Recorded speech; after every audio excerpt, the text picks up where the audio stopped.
welcome to Kai Diaries, and today our topic for today will be about first love.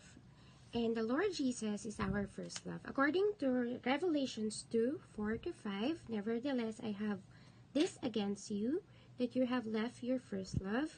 Remember therefore from where you have fallen, and repent and do the first works.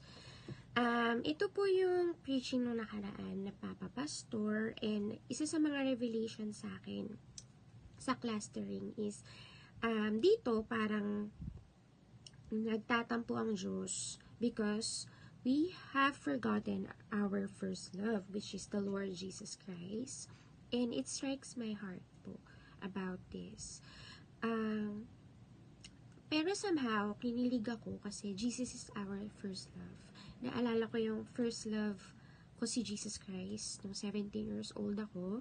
And isa sa mga lagi kong sinasabi sa Panginoon is, you are my first love, Lord Jesus. And talagang tinrato ko siya as my first love. Kaso may something happened na parang para sa akin is nagsisalo si Lord kasi na-inlove ako sa iba. And yun pala is turo pala yun ng mga maling turo pala yun, kasi turo pala yun ng mga eunuch. Yung mga eunuch, sila yung mga single for the Lord Jesus Christ. So doon ko naintindihan na yun pala yung mga turong ganun.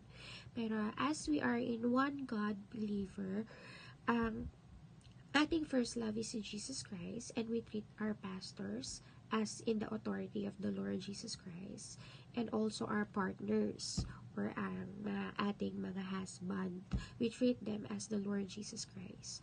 So, doon pala pumapasok yung tinatawag na parang exegesis, yung symbolism doon is our partners is our Lord Jesus Christ, and when we follow and obey our partners, it is obeying the Lord Jesus Christ. Not somehow, it is really obeying the Lord Jesus Christ.